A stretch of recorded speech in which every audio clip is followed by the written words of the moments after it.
Hey, it's your girl Jada Coach. How are you guys doing? I'm back. I'm just wanting to come to tell you that we need help for married couples. This is for married couples, not for singles. It's for married couples. So we need some help, y'all. Why are we fighting our spouse, our best friend? Why? This is the person that God gave you. And I was thinking, when you get married, you're like, this is my soulmate. This is the perfect person for me.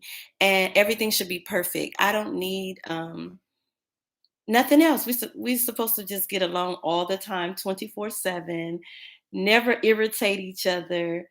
We're just supposed to just have a perfect life. And that's not true. When you get married, it's two people coming together. Two people, not one person. So when you're dealing with yourself, you're okay with yourself. Sometimes you get on your own nerve.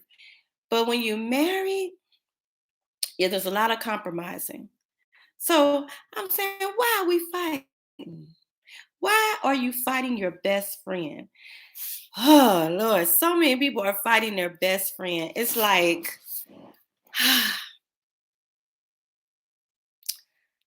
there's so much you have to fight outside in the world. So much you have to fight outside in the world.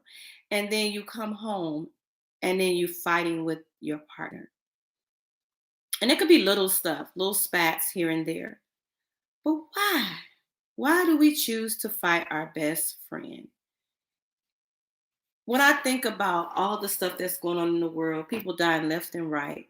When I think about people praying for a spouse, I'll say stick with women because I'm a woman, praying for a spouse, and they don't have their spouse, and we got what they want, but yet we can't get it right. We can't settle disputes, arguments. I don't want to say fighting. Everybody automatically says, uh, me and my partner had a fight, but it's never really, well, I hope not, a fist fight or somebody, just a little push, laying hands on you and stuff like that. But when you arguing with your spouse, you know what I like to do? I look at my spouse and I say, why are we having this disagreement? Why are we upset with each other? Yeah, you get upset with your spouse at times. But then I think, you're not the enemy. I always say that to him. I was like, you're not my enemy. Yeah, you ticked me off really bad. Well, I didn't like what you said. I didn't like what you did. I didn't like that you forgot. Whatever. But you are not my enemy. We're thick as thieves. We're not going to let the enemy come in and rip us apart. No. We're not let the enemy rip us apart. Are you kidding me? The enemy hates marriage. He hates unity. He wants to bring division. He wants to bring disunity between all couples. But this is not your enemy. So either we're gonna fight or we're gonna pray, or we're gonna argue, we're gonna pray. We'll have a disagreement, we're gonna pray.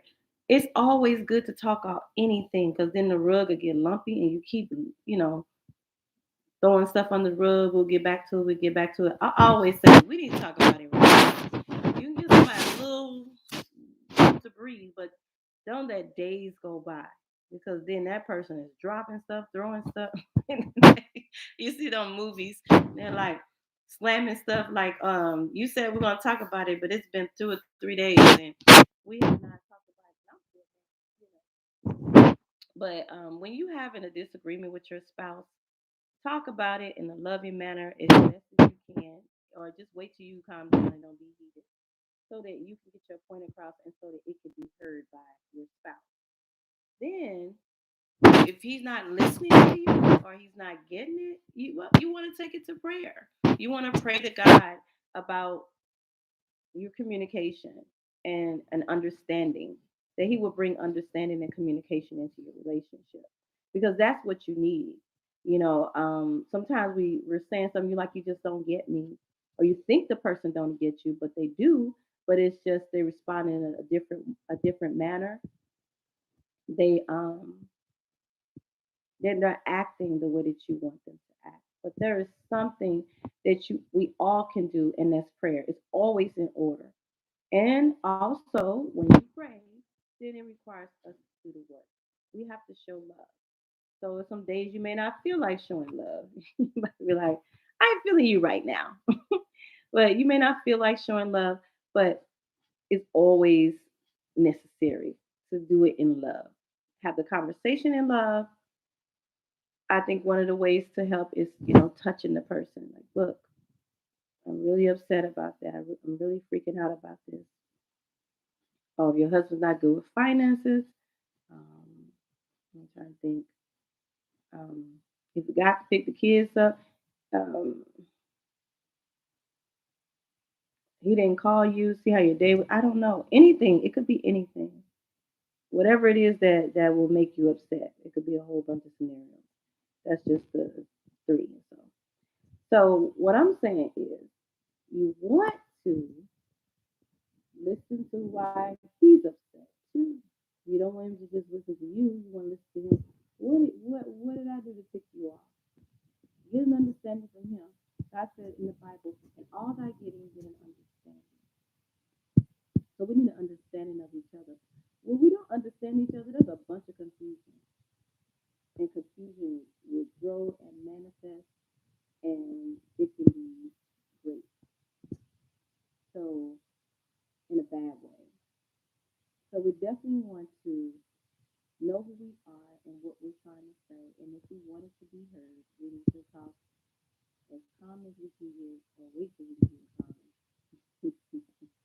Wait till we can get calm. Then speak. Then, let that person know how you feel. Also, you need to listen to him. What he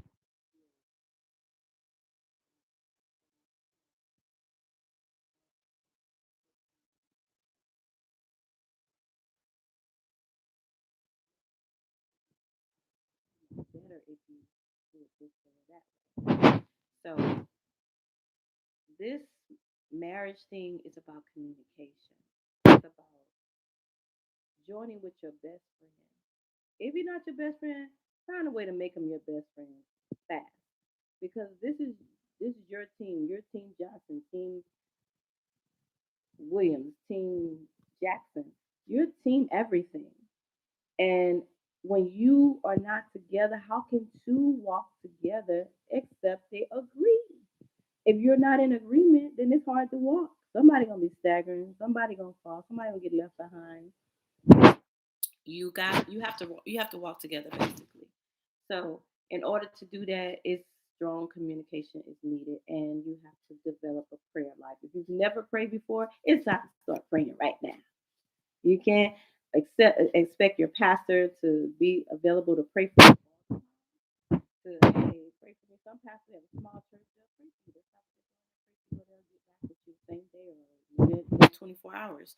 But you have to know how to have a communication line with God. And God will even show you things to do in your marriage to save it, to make it smoother. Um, he will give you a dream, a vision. He will give you insight through your prayer time, through your journaling time. Just uh, you just meditating and saying, okay, God, what can I do? What could I have done to make it better, or to um, I had it for it not to escalate because it escalated.